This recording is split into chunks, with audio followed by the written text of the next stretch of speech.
My daughter-in-law mocked my cheap black funeral dress in front of everyone, calling me a classless. She had no idea the dress cost $80,000. I was the founder of the brand she worked for, and her termination letter was already signed. Before we continue, I just want to say thank you for taking the time to hear my story. If you're comfortable, let me know where you're listening from, and what time it is where you are. Now let me tell you my story. The air in the small Harlem chapel was thick with the scent of lilies and the quiet heavy weight of grief. My sister Clara was gone. I sat in the front pew, a silent, still figure in a sea of my family's more theatrical sorrow. My son David sat beside me, his hand resting on my back in a gesture of loving, if slightly distracted, comfort. And beside him, a vibrant, jewel-toned orchid in a garden of humble daisies, was my daughter-in-law, Kimberly. She was, as always, a vision. She wore a dramatic, wide-brimmed black hat, and a designer dress with a gold-buckled belt that was, in my opinion, a touch too flashy for a funeral. She dabbed at her perfectly dry, beautiful eyes with a silk handkerchief, her expression one of deep performative solemnity. I, Eleanor Lambert, was dressed in a simple, unadorned boat-necked black dress of a heavy matte crepe. It was a dress of absolute, almost monastic simplicity. To my daughter-in-law's trained, fashion-obsessed eye, it was, I knew, an object of profound and deeply embarrassing simplicity. It was cheap. It was plain. It was, in her world, a failure. I felt her gaze on me, a quick, critical flicker of assessment, and I saw the almost imperceptible curl of her lip. I had once again failed to live up to the glamorous high-fashion standards she had set for our family. She was the brand manager for Atelier, one of the most exclusive and revered luxury fashion houses in the world. And I, her mother-in-law, had shown up to my own sister's funeral, looking like a retired schoolteacher, which of course was a fiction she knew nothing about. My grief for my sister was a real, and deeply private thing.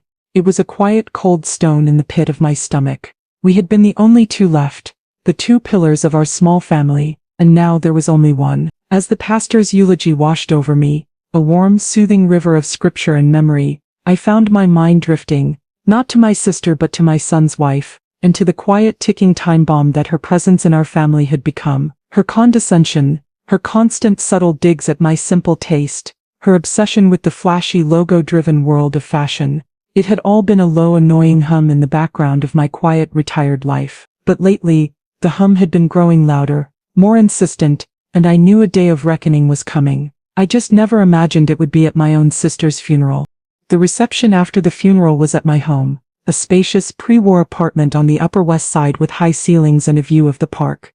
The space, like my dress, is a testament to my personal philosophy: quiet, understated luxury. The furniture is a collection of mid-century modern classics. The art on the walls a curated selection of works by brilliant but not yet famous Black artists I have been collecting for 40 years.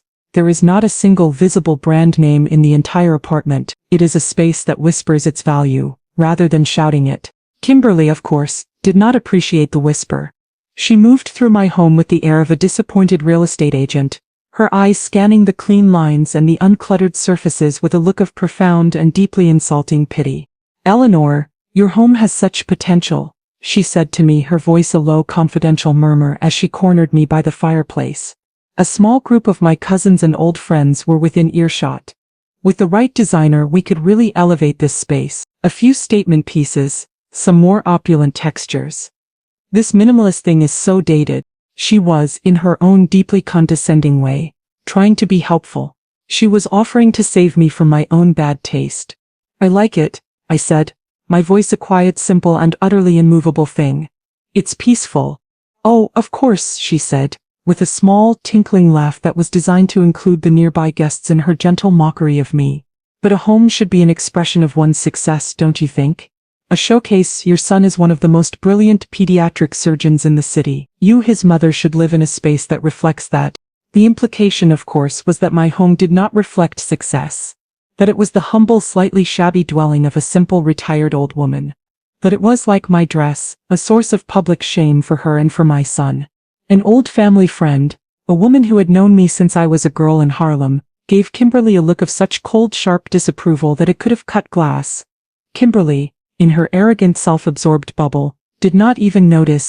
Later I saw her standing with my son, her hand on his arm, her voice a low, urgent whisper. "David, you have to talk to her," she was saying, That dress today was just mortifying. My boss was there. What is he supposed to think? That your family is poor? David, my kind, good and deeply conflict-avoidant son, just sighed, his shoulders slumping with a familiar weary resignation. She's from a different generation, Kim. It's not important. It is important, she insisted. We are a brand, David, the Lambert family, and she is damaging the brand. You have to make her understand.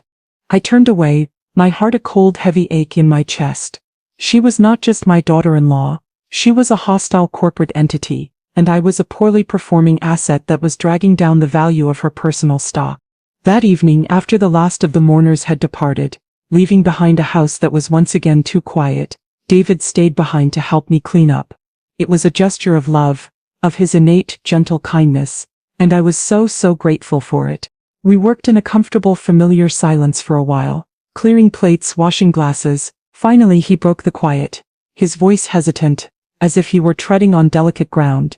Mom, he began, not looking at me. You know, Kimberly, she just wants what's best for us. For the family. Her work, it's all about image, about perception. She's just trying to protect that. Protect it from what, David? I asked quietly, my back to him as I stacked plates in the dishwasher. From me? No, of course not, he said quickly. A little too quickly. He came and stood beside me, leaning against the counter. She admires people who have a certain flair, a certain presence, like her boss. Her boss? I asked, my voice a perfect, neutral instrument of maternal curiosity. Yeah, he said, his face lighting up with a genuine, uncomplicated admiration. This Yanni Laurent guy, the founder of Atelier, you've never seen her talk about anyone the way she talks about him. He's a complete recluse, apparently. No one has ever even seen a picture of him, but his vision, his philosophy, she says he's a genius. That he single-handedly redefined modern luxury. He's her hero. I just nodded. A small, sad smile on my face. He sounds like a very impressive man, I said. He is, David said. And that's the world Kimberly wants us to be a part of. Mom, the world of Atelier. A world of taste, of quality, of perfection. And she just wants her whole family to reflect that. That's all. He was defending her, of course. He was translating her cruel materialistic snobbery into a more palatable language of ambition and artistic integrity. He was the loving, loyal husband. And in his desire to be a good husband, he had become a slightly less good son. He had become blind to the deep and constant disrespect she showed me. I know you think she's being superficial, he said, his voice a low, pleading thing. But she really does admire you, Mom. She has a different way of showing it. I looked at my son, at his kind, handsome, and deeply naive face, and my heart ached for the conversation we could never have, the one where I would tell him that Ilian Laurent, the reclusive European and male genius his wife so worshipped, was, in fact, his own quiet, unassuming, and apparently classless mother. A conversation that would require me to reveal a secret I had kept for 40 years from him, and from the entire world. A secret I was not yet ready to share. The story of Ilian Laurent was born in 1978, in a cramped, walk-up apartment in the East Village, over a rickety sewing machine and a dream. I was 25, a recent and broke graduate of Parsons School of Design, and I had an idea that was a quiet rebellion against the loud, flashy, and deeply masculine world of high fashion. I believed in a different kind of luxury. A luxury of simplicity, of perfect fabrics, of impeccable, almost architectural, tailoring, of clothes that did not shout but whispered. I created a small collection of 7 perfectly crafted pieces, a simple black dress, a perfectly cut pair of trousers, a cashmere coat with no visible buttons. I took my collection to the buyers at the most exclusive boutiques in the city. They loved the clothes. They hated the story. Who are you? They asked. A young black girl from Harlem? That's not a luxury brand, honey. That's a social interest story. It doesn't sell. They told me the world of high fashion needed a myth. A story. A European pedigree. A name that sounded like old money and even older secrets. So I invented one. I took my own name, Eleanor, and I made it French. Ilian. I took my mother's maiden name, Lamont, and I added a sophisticated, aristocratic rad, Laurent. I became Ilian Laurent.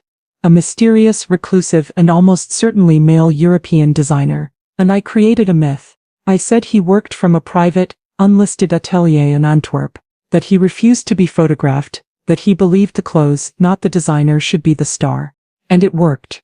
The world, the fashion world, fell in love with my myth. They fell in love with the story of the reclusive genius. And they bought my clothes, lots of them. Atelier was born. For 40 years I lived a double life. By day I was Eleanor Lambert, a single mother raising a son in a quiet, middle-class neighborhood. By night, I was Eliane Laurent, the silent, invisible architect of a global luxury brand. I hired a brilliant young business student, Marcus Thorne, to be the public, corporate face of the company, the CEO. He was the only person in the world, other than my lawyer, who knew my secret. He was my protégé, my trusted co-conspirator. I was the creative genius behind the curtain. He was the brilliant, charismatic showman out front. Together we built an empire. I kept my secret for 2 reasons. First, for the brand. The myth of Eliane Laurent was too powerful, too profitable to dismantle. And second, for my son. I did not want to raise David in the toxic, artificial and deeply shallow world of high fashion. I wanted to give him a normal life, a life where he would be judged on the content of his character, not on the brand of his clothes. A life where he would become a good, kind, respectable man, a doctor. And in that I had succeeded. He had become a magnificent man, a man his father would have been so proud of. But in protecting him from my world, I now realized, left him completely unprepared for the woman he had chosen to bring into it. A woman who worshipped the myth, but had no idea she was living with the reality. 2 days after my sister's funeral, as I was still navigating the quiet, gray landscape of my own grief, the private line in my study rang. It was Marcus Thorne, the CEO of Atelier. "Eleanor," he began, his voice its usual smooth and deeply respectful baritone. "I am so sorry to hear about your sister. Please, accept my deepest condolences." "Thank you, Marcus," I said, my own voice a little weary. "That's very kind of you. I'm not just calling to offer condolences. I'm afraid," he continued, his tone shifting, becoming more professional, more serious. "I'm calling because we have a situation, a Kimberly-related situation." A cold knot of dread formed in my stomach. I had, in a moment of maternal weakness and against my better judgment, pulled a single string to get Kimberly her first job at the company 3 years ago. I had made it clear to Marcus that she was to be given no special treatment, that she had to sink or swim on her own merits. I had hoped the discipline and the rigor of the atelier culture would be good for her, that it would temper her worst, most superficial instincts. It seemed I had been wrong. "What has she done now?" I asked with a sigh. "It's not what she's done, it's what she's doing," he explained, his voice tight with a frustration he was trying very hard to conceal. "Her performance reviews are abysmal, Eleanor. She's arrogant with the junior staff. She's sycophantic with the senior leadership, and her actual work is lazy and uninspired. She spends most of her day managing her own social media. Frankly, she is a negative, and deeply unprofessional, influence on her entire department." He paused and I could hear the deep, troubled breath he took on the other end of the line. "I have been protecting her," he admitted, his voice a low, confidential murmur. "For you, for David. I have been burying her negative reviews. I have been massaging her performance metrics, but I can't do it anymore. Her department head is demanding her termination, and honestly, he's right. She is a liability to the brand." The words, "liability to the brand," hit me with a particular and deeply ironic force. It was the very phrase Kimberly had used to describe me. "But that's not the worst of it," Marcus continued, his voice dropping even lower. "She's been telling everyone that she is the personal protégé of Eliane Laurent. She has been dropping his name in meetings, hinting that she has a direct, secret line to him. She is using your name, your myth, to build her own power base within the company, and people, the ones who don't know any better, are starting to believe her." I was silent for a long moment, processing the full, ugly scope of her deception. She was not just a bad employee. She was a fraud, a con artist, using the secret of my life's work as her own personal ladder. "Eleanor," Marcus said, his voice now a quiet, urgent plea. "I need you to tell me what you want me to do. I have been holding off on her termination out of respect for you, but my primary loyalty is to this company, to the brand we built. You just have to give me the green light." The termination letter, I knew, was already drafted. It was sitting in a file on his computer, a loaded gun, waiting for me to give the order to fire. And in that moment I knew that the quiet, undeclared war between me and my daughter-in-law was about to become a very, very real one. The very next evening they came to my apartment for dinner. It was an ambush, of course, though they had framed it as a simple family meal. The moment they walked in the door I could feel the shift in the power dynamic. Kimberly was not her usual subtly condescending self. She was radiating a new, almost manic confidence. The confidence of a woman who believes she is on the verge of a great victory. She had, I was sure, interpreted my silence, my lack of reaction to her insults at the funeral, as weakness. She thought she had won.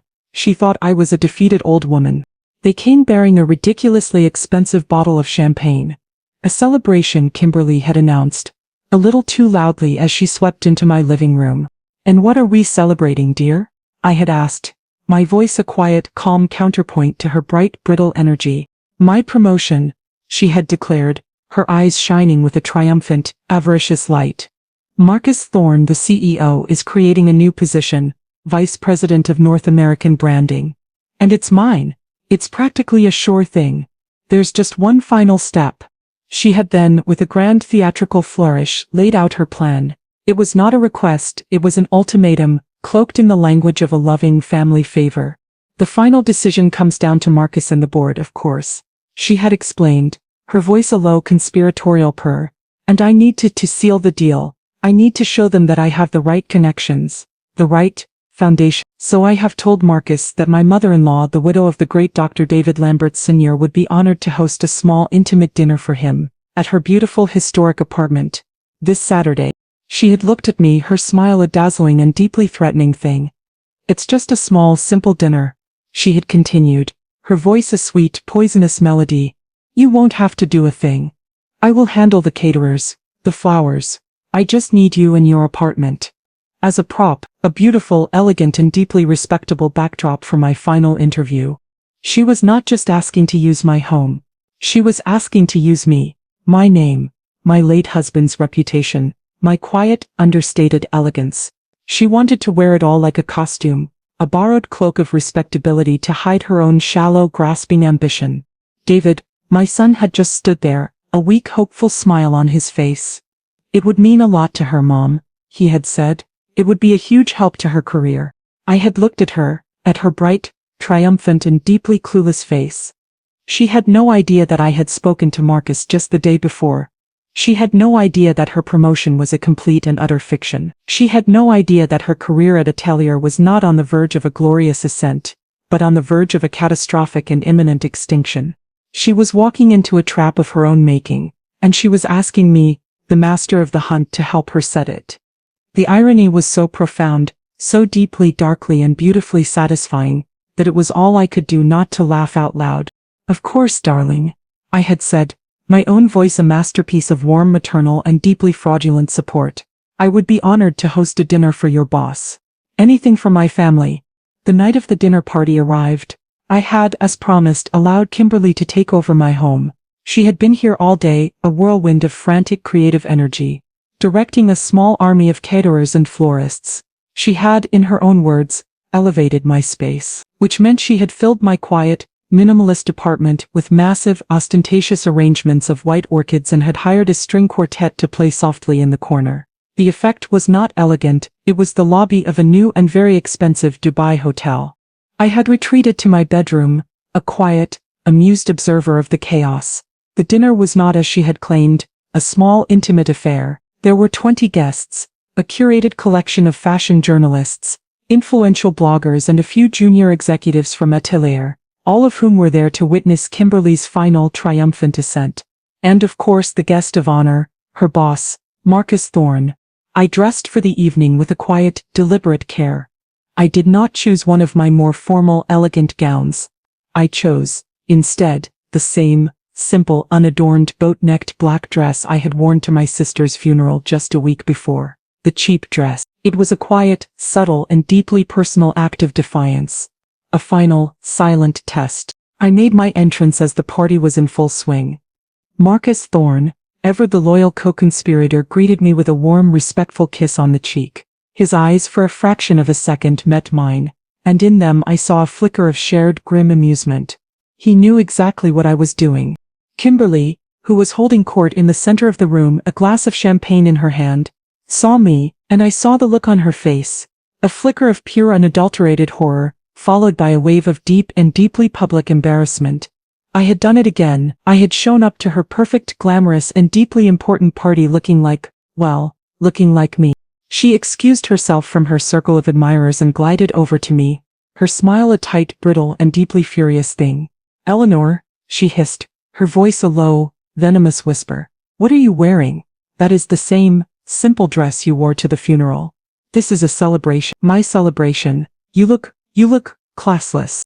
She didn't know that 3 other women in the room, 3 of the most powerful and influential fashion editors in the city, were at that very moment, looking at my dress with a kind of quiet, reverent awe. They were the true connoisseurs. They recognized the flawless architectural cut. They recognized the rare, matte, deep space black of the proprietary crepe fabric. They recognized the unmistakable, and almost mythical signature of an early, archival piece by the great, reclusive master, Éliane Laurent. They knew they were in the presence of greatness, and they were watching with a fascinated professional interest, as his own, deeply ignorant, brand manager was in the process of committing a catastrophic career-ending act of sacrilege. And then Kimberly, in a final glorious and deeply self-destructive act of hubris, turned to a small group of her own junior colleagues who had just approached, and in a voice that was just loud enough for them and for me to hear, she delivered the line that would be the epitaph of her own short and deeply unimpressive career. "You see," she said with a sigh of pure theatrical and deeply condescending martyrdom, "this is what I have to deal with. My mother-in-law, bless her heart, is a sweet woman but utterly classless." The small cluster of Kimberly's junior colleagues, a trio of ambitious 20-something women in trendy fast fashion outfits, just stood there, their faces a mixture of shock, embarrassment, and a dawning delicious office gossip horror. They didn't know what to say. They just looked from Kimberly's smug, dismissive face to my own calm, unreadable one. David, my son, who was standing nearby, overheard the comment, and for the first time, I saw a flicker of something other than weak passive compliance in his eyes. I saw a flash of genuine and deeply protective anger on my behalf. "Kim," he said, his voice a low, warning growl, "that's enough." But Kimberly was too high on her own sense of power, too close to what she believed was her final victory, to listen. She just gave him a dismissive little wave. "Oh, hush, David," she said. "I'm just being honest." But the real repercussion, the one that truly mattered, was happening silently, on the other side of the room. Marcus Thorne, who had been in a quiet, intense conversation with a fashion editor from Vogue, had stopped talking. He had heard it. I knew he had. He didn't turn, he didn't react, but I saw his back, in its impeccably tailored $1,000 suit, go rigid. The fashion editor, a woman who had known me for 20 years, and who was one of the few people in the world who knew my secret, also heard it. She looked from Kimberly to me, and her eyes, which were usually a mask of cool critical appraisal, widened with a look of pure unadulterated and deeply professional glee.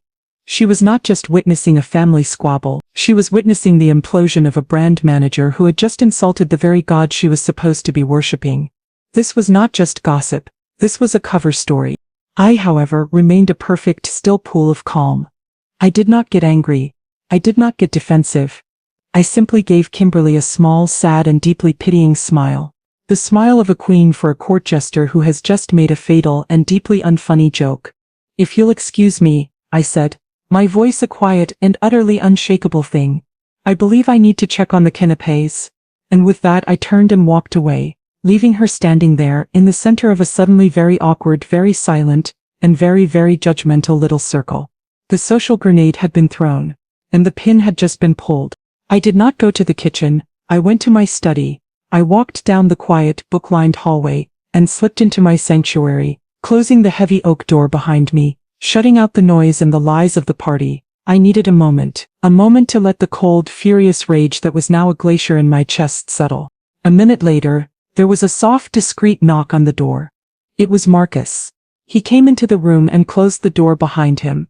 His face, which had been a mask of professional charm out in the living room, was now a thing of pure cold and deeply controlled fury. "I am so sorry, Eleanor," he began, his voice a low, angry growl. "The disrespect, the sheer breathtaking arrogance. I should have fired her months ago. This is my fault. I let it go on for too long. out of respect for you. It is not your fault, Marcus, I said. My voice quiet. I was sitting in the large leather armchair by the window, looking out at the glittering indifferent lights of the city. You were following my orders. I was the one who asked you to be patient. I was the one who was holding out a foolish maternal hope that she might, somehow, change. Well, he said, his voice a dry, humorless thing. I believe we can now officially declare that experiment a failure. He walked over to the small antique globe that sat in the corner of the room, a gift from me on his 10th anniversary as CEO. He spun it slowly, his finger tracing the coast of Africa. The liability we discussed, I said, my voice a flat, unemotional and deeply corporate thing. It has now become untenable. I agree, he said, his eyes still on the spinning globe. Her behavior tonight was not just a personal insult, it was a professional one. In front of Anna Winter's right-hand woman, she has made herself and by extension the Atelier brand, look foolish. She has demonstrated a profound lack of the one quality our brand is built on, discernment. She cannot tell the difference between a piece of priceless art and a cheap knockoff. He stopped the globe, his finger resting on the city of Antwerp, the fictional home of the mythical Ilian Laurent. He looked at me, his eyes full of a quiet and deeply satisfying loyalty. The contingency plan, he said, it is still in place. The letter is in my briefcase, signed and dated. All it needs is to be delivered. The termination letter. It was a beautiful, simple and utterly ruthless document. It did not mention her performance, or her attitude, or her profound and deep-seated character flaws. It was a simple corporate statement about a strategic restructuring and the elimination of her position. It was clean. It was impersonal. It was a perfect Atelier-branded execution. Then I believe, I said, my voice a quiet, final and deeply sorrowful whisper, that it is time for you to action that plan. In the morning. He just nodded, a single, decisive and deeply respectful acknowledgement of his orders. I understand, he said. He turned to leave the room, but at the door he paused. Eleanor, he said, his voice softer now. The dress, it is magnificent. One of the originals, isn't it? The archival midnight dress. It is, I said, a small sad smile on my face. My sister gave it to me years ago. She was the one who always believed in me, before anyone else. I thought it was appropriate to wear it for her today. It is, he said, and then he was gone, leaving me alone in the quiet, book-lined room, with the ghost of my sister, the memory of a dress, and the cold, hard and deeply necessary business of cleaning my own house. The next day was a Sunday, and as was our tradition, David and Kimberly came to my apartment for brunch. The atmosphere was thick with a new and deeply uncomfortable tension. Kimberly was in a foul mood, her usual bright and brittle chatter replaced by a sullen, resentful silence. She clearly blamed me for the awkward, abrupt ending of her perfect dinner party the night before. David was a nervous wreck, trying and failing to bridge the icy chasm that had opened up between his wife and his mother. The brunch was a stilted, miserable affair. I had of course prepared all their favorites: fresh squeezed orange juice, homemade brioche French toast, thick-cut bacon. Kimberly just picked at her food, her expression one of profound and deeply insulting boredom. I decided it was time to begin the final beautiful and deeply satisfying act of this play. I would not accuse. I would not confront. I would simply educate. You know, Kimberly, I began, my voice a casual conversational thing. I was thinking about our conversation last night, about my dress. You seemed so interested in it. She looked up, a flicker of surprised and slightly guilty alarm in her eyes. Oh, she said with a small dismissive laugh. It was just very simple. That's all. It is simple, I agreed, my voice a warm, gentle purr. That was always the philosophy of the designer. A belief in a kind of radical simplicity, in the power of a perfect line. I was of course quoting from the Atelier brand Bible, a document I had written myself 20 years ago. A document she, as the brand manager, was supposed to have memorized. She just gave me a blank, slightly confused look. It's an Atelier piece, you know, I continued, my voice still a casual, offhand thing, as I took a slow, deliberate sip of my coffee, a one-of-a-kind from the archival collection. It has a name, it's called the Midnight Dress. The effect of that name on her was profound. Her fork, which had been halfway to her mouth, clattered onto her plate. Her face, which had been a mask of sullen boredom, was now a mask of pure, uncomprehending shock. The Midnight Dress. Even a fashion amateur like my son knew the name. It was a legend a myth in the world of Atelier. It was the first dress the reclusive mythical founder Éliane Laurent had ever designed. It was said to have been made for his own mother, and that only one had ever been produced. It was not in any museum, it was not in any private collection, its whereabouts were a complete and total mystery. It was the holy grail for any true Atelier aficionado. And I had just claimed to have been wearing it. At my sister's funeral, the cheap, classless, and deeply embarrassing dress. Kimberly stared at me, her mouth slightly agape, her mind clearly struggling to process the impossible, ludicrous statement I had just made. The look on her face was a beautiful and deeply satisfying mixture of disbelief, a dawning, horrified suspicion, and a flicker of the professional brand manager's instinct to call out a fraud. She found her voice. It was a small, sharp, and deeply skeptical laugh. "The midnight dress?" she said, her voice dripping with a condescending amusement. "Eleanor, that's a lovely story, but that's all it is. A story, a brand myth. Most fashion historians don't even think it really exists, and besides," she continued, her voice now a full-blown pitying lecture, "Atelier doesn't make simple, unadorned dresses like that anymore. The brand has evolved. And even if they did, with all due respect, you couldn't afford it."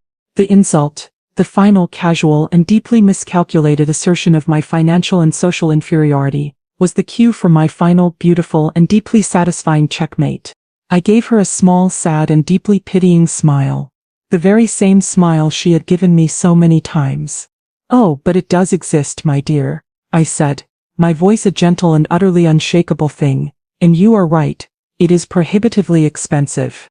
I paused, letting the silence stretch, savoring the moment. I looked at my son, who was watching this exchange with a look of pure, baffled confusion. He had no idea what we were talking about, but he could feel the dangerous electro current that was now crackling in the air between his wife and his mother. "It's a very exclusive piece," I continued, my voice a soft, musing whisper. "I had it appraised for insurance purposes a few years ago, after my husband passed. The archival value, the rarity, the story behind it, the appraiser said it was almost impossible to put a price on. But for the sake of the policy they had to, I believe," I said, taking another slow, deliberate sip of my coffee, my eyes never leaving her shocked, pale face, "that the final insured valuation was $80,000. The number, the sheer, impossible, and deeply vulgar size of it, was a physical blow. It was a sonic boom that shattered the quiet, Sunday morning peace of my apartment." David literally choked on his orange juice. He sputtered, his eyes wide with a mixture of shock and a dawning, horrified disbelief. $80,000 for a simple, black dress. But it was Kimberly's reaction that was the true masterpiece. The color drained from her face. She looked as if she had just seen a ghost. The number was shocking. Yes, but it was not the number that had terrified her. It was the name, the midnight dress, a dress that, according to the inviolable and sacred lore of the Atelier brand, could only be in the possession of one person in the entire world. The founder himself, or a member of his immediate and very, very private family. The logical, professional, and deeply ambitious brain of Kimberly Hayes Lambert was suddenly faced with a terrible, impossible, and deeply, deeply frightening equation. And the only possible solution to that equation was a truth so monstrous, so world-shattering that her mind refused, for a long, terrible, and deeply satisfying moment, to even compute it. Kimberly's mind, which I knew to be a sharp, if shallow instrument, was now working at a frantic, panicked pace. The professional brand manager, the woman who had built her career on understanding the intricate, mythical world of Atelier, was now being forced to confront a reality that completely and utterly contradicted the brand's most sacred texts. The midnight dress was a foundational myth. A story told to new recruits. A piece of lore whispered by the fashion press. Éliane Laurent, the story went, had designed it as a tribute to his own mother, a simple, elegant woman who had believed in him when no one else would. The dress was a symbol of the brand's core philosophy, a belief in quiet, understated, and deeply personal luxury. It was a symbol of a love that was in its own way priceless. And my mother-in-law, my simple, classless, and deeply unsophisticated mother-in-law, was claiming to own it, not a copy. The original. I could see the frantic, logical gymnastics happening behind her eyes. How was the first, and most obvious question. How could this woman, this retired woman of modest means, possibly have come to possess the single most important and historically significant artifact of the Atelier brand? Had she bought it? Impossible. It had never been for sale. Had it been a gift? From whom? The only person who could have given it to her was Élian Laurent himself. And that was an impossibility so profound, so reality-bending that her mind simply refused to go there. So she scrambled for another explanation, a more logical one, a less terrifying one.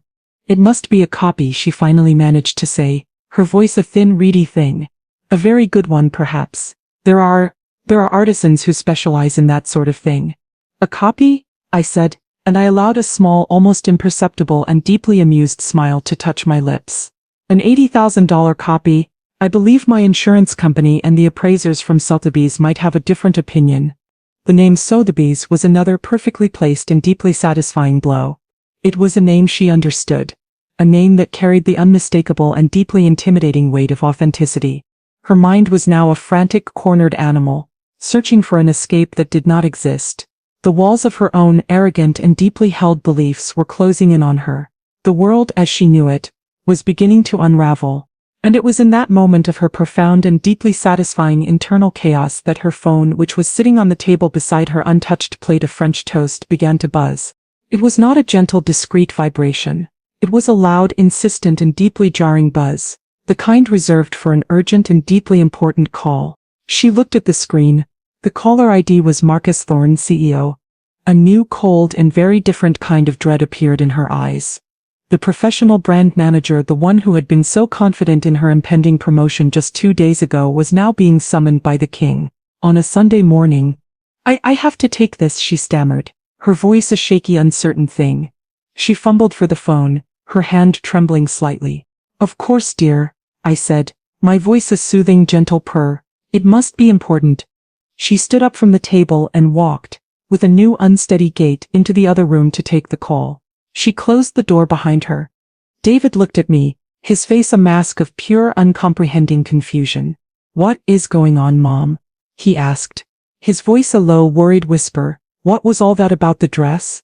And why is Kimberly acting so strange? I just looked at my son, at his kind, handsome and deeply, deeply oblivious face, and I felt a pang of pure, unadulterated and deeply sorrowful pity. His quiet, comfortable and beautifully simple world was about to be turned completely and irrevocably upside down. Kimberly was gone for a long time. The sound of her voice from the other room was a low, muffled murmur, but the tone of it, the frantic rising and falling cadence of a person who is both pleading and arguing, was unmistakable. Something was very, very wrong. David, my son, was becoming increasingly agitated. He had pushed his plate away, his appetite gone. I should go and check on her, he said, making a move to stand up. Let her be, David, I said, my voice a quiet, firm command that stopped him in his tracks. I believe your wife is having a professional conversation. It would be rude to interrupt. He sank back into his chair, a look of profound and deeply resentful confusion on his face. He was a man who was used to being at the center of his own universe.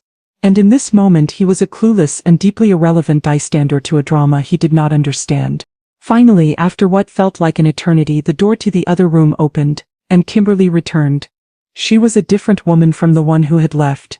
The arrogant, confident and deeply condescending brand manager was gone. The woman who stood in the doorway was a ghost. Her face was as pale as chalk, her eyes were wide with a look of pure hollowed-out shock, and her body was trembling with a fine, uncontrollable shudder. She looked as if she had just been in a terrible, life-altering accident. Which in a way she had. She did not look at me. She just stared at her husband, her eyes full of a strange, new and deeply terrifying vulnerability. Kim? David said, his voice a whisper of pure, loving concern. Honey, what is it? What's wrong? What did Marcus say? I have to go to the office, she stammered, her voice a thin, reedy thing that he had never heard before. Now, there's an emergency, an HR meeting. An HR meeting. On a Sunday. In the world of corporate power, those 3 words spoken in that tone could only mean one thing. An HR meeting? David repeated, his confusion now laced with a new dawning alarm. On a Sunday? What's going on? I don't know, she lied, her eyes darting away from his, unable to meet his gaze. But I have to go. Now. She turned and practically fled from the room, grabbing her purse from the entryway, her movements clumsy and uncoordinated. A moment later we heard the front door of my apartment open, and then slammed shut with a loud, violent, and deeply final-sounding bang. She was gone. David and I were left alone in the silent, sunlit dining room, with the remnants of our uneaten and now completely ruined brunch. He looked at me, his face a mess of 1,000 different questions. "Mom," he began, his voice a low, pleading thing. "You have to tell me what is going on. This is not normal. That dress, Kimberly, Marcus Thorne, it's all connected somehow, isn't it?" I looked at my son, my kind, good and deeply oblivious son. The time for secrets, for a quiet, protective silence, was over. He was a man, and he deserved the truth, even if the truth was a thing that was about to shatter the very foundations of his world. "Yes, David," I said with a sigh that seemed to come from the very depths of my soul. "It is all connected, and I believe it is time that you and I had a long and very, very honest conversation." The Atelier headquarters in Soho was a temple of minimalist and deeply intimidating luxury. The lobby was a vast, white, echoing space with a single brutalist concrete desk that looked like an altar to the god of high fashion. Kimberly Hayes Lambert, who had once strode through this space with the confident, proprietary air of a high priestess, now walked across the polished floor with the hesitant, shuffling steps of a heretic on her way to an inquisition. The emergency HR meeting, she knew, was a lie. This was not a meeting. It was a summons. An execution. She was shown directly to the top floor, to the vast corner office of the CEO. Marcus Thorne was not sitting behind his massive black lacquer desk. He was standing by the floor-to-ceiling windows, looking out at the panoramic view of the city. His back to the door, he was a tall, imposing figure. His suit a masterpiece of silent architectural tailoring. An atelier suit, of course. "Kimberly," he said, his voice a calm, quiet, and utterly chilling thing. He did not turn around. "Thank you for coming in on a Sunday. Please, close the door." She did as she was told, her hands trembling as she pushed the heavy, soundproof door shut. The soft click of the latch a sound of absolute terrifying finality. She was now trapped in the room with the most powerful man in her universe. "There has been a change in the company's strategic direction," he began, his voice still a calm, dispassionate monotone. "We are restructuring the North American branding division, and I'm afraid your position as brand manager has been deemed redundant." The corporate euphemisms were a cruel, almost surgical kindness. He was not firing her for her incompetence or for her arrogance, or for the fact that she was a toxic and deeply unprofessional presence in his office. He was simply eliminating her position. He finally turned from the window. His face was a mask of cool, professional, and utterly unreadable neutrality. He walked to his desk and picked up a single thick, cream-colored envelope. He slid it across the polished black surface of the desk towards her. "This is your severance package," he said. "It is, I believe you will find, extremely generous. It is of course contingent upon your signature on a comprehensive and lifetime non-disclosure agreement." She just stared at the envelope, her mind a numb, buzzing void. This was not happening. It could not be happening. The promotion, the VP position, her triumphant ascent, it had all been a fantasy. A lie. I don't understand," she whispered, her voice a raw, broken thing. I thought the promotion." "There is no promotion, Kimberly," Marcus said, and for the first time a flicker of something, a cold, hard, and deeply personal anger showed through his professional mask. "There was never going to be a promotion. There was only ever going to be this. Your termination." He leaned forward, his hands braced on the desk, his eyes boring into hers. "You are a talented woman, Kimberly," he said, and his voice was a low, dangerous growl. "You are smart. You are ambitious. But you lack the one single and most essential quality that this brand, that this entire company is built upon. You lack discernment, you lack taste, and you have a fatal and deeply unprofessional habit of making enemies of the wrong people." And with that he sat down, the quiet, powerful king, once more in absolute command of his kingdom. Her audience was over. Kimberly stood in the center of that vast, silent office, the termination letter a cold, heavy weight in her hand, her world a dizzying, chaotic spiral of confusion and ruin. She had been fired. Unceremoniously, brutally, and for a reason she could not comprehend. Enemies of the wrong people. What did that even mean? Her mind, in its frantic panic state, kept circling back to the one bizarre and deeply unsettling event of the weekend. The dress. The midnight dress. The impossible, mythical dress that her quiet, classless, and deeply insignificant mother-in-law had claimed to own. It was all connected, somehow. She knew it was, but the logic of it, the terrible world-shattering equation, was still just beyond her grasp.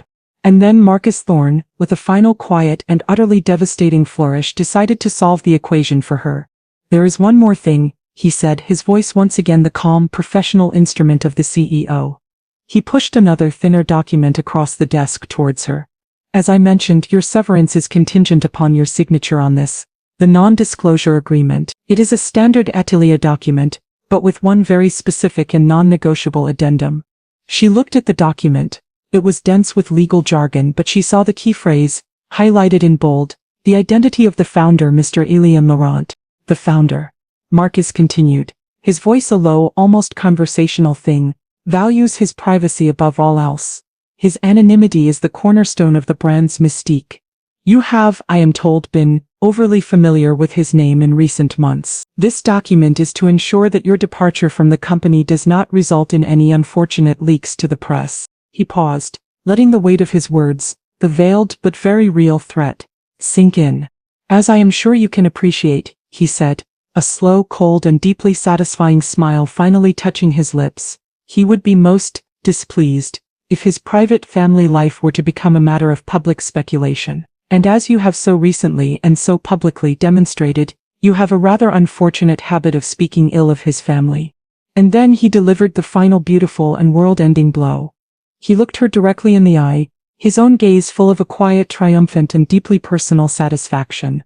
"Because as I'm sure you now realize, Kimberly," he said, his voice a soft, final and utterly devastating whisper, "so does Eleanor Lambert." The name. Her name. Spoken in the same breath as the myth, the legend, the god she had worshipped from afar. The final, terrible and impossible piece of the puzzle slammed into place. Elian Laurent. Eleanor Lambert. Elian. Eleanor. Her mind, her entire arrogant and deeply ignorant world, simply shattered. The reclusive European male genius she had built her entire career around, the man she had lauded as her hero, her inspiration, was a fiction, a myth. And the reality, the quiet, unassuming and deeply powerful architect of her entire universe, was the very same woman she had, just the night before, in an act of supreme and deeply ironic hubris, called classless. The silence in the office was absolute. Kimberly just stood there, the termination letter in one hand, the NDA in the other, two documents that represented the complete and total demolition of her life. Her mind was a white roaring void. She was not just fired, she had been rendered a fool, a punchline in a cosmic and deeply humiliating joke of her own making. The woman she had mocked, the woman she had pitied, the woman she had tried to elevate with her own superior taste, that woman was her god. She had spent the past 3 years lecturing the sun on the proper way to shine. She had tried to teach the ocean how to be wet. She finally shakily sank into the chair opposite Marcus's desk. The fight was gone. The arrogance was gone. All that was left was the hollow, echoing ruin of a woman who has just been confronted with the full catastrophic scope of her own ignorance. Marcus just watched her, his expression no longer one of anger, but of a quiet, almost sorrowful finality. "She gave you every chance, Kimberly," he said softly, his voice now not of the CEO but of the man who had known her for 3 years. "She saw your ambition, your drive. She wanted you to succeed. But you just couldn't see her. You were so blinded by the brand, by the labels, by the superficial glittering surface of it all, that you couldn't see the substance, the genius, that was sitting right in front of you at your own family dinner table." He stood up, signaling that the meeting and her career was officially over.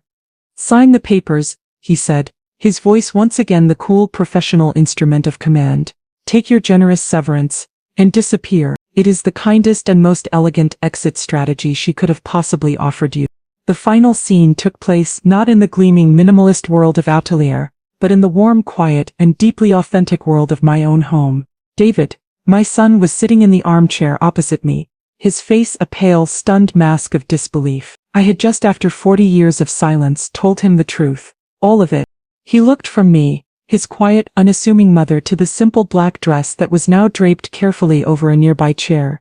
A silent, powerful testament to a life he had never known. He was a man who had spent his life trying to bridge the gap between two women, two worlds, never realizing that they were in fact one and the same. His wife had worshipped a myth, and his mother was the myth. The cognitive dissonance of it was a thing that would take him years to unravel. Their marriage, I knew, was a fragile, hollow thing, and I had just handed him the hammer that would likely shatter it. But that was his story now. His choice. I was at peace. I sat in my quiet, elegant study, the one Kimberly had deemed to have so much potential, and I picked up a charcoal pencil. I began to sketch a new design on a fresh sheet of paper, a new idea, a new quiet rebellion against the loud, ugly, and deeply classless world of my daughter-in-law's making. The simple black dress, my own personal standard of a quiet, unshakable power, was a silent, powerful testament to the one single and most important truth of my brand, and of my life. True class and true power never ever need to raise their voice.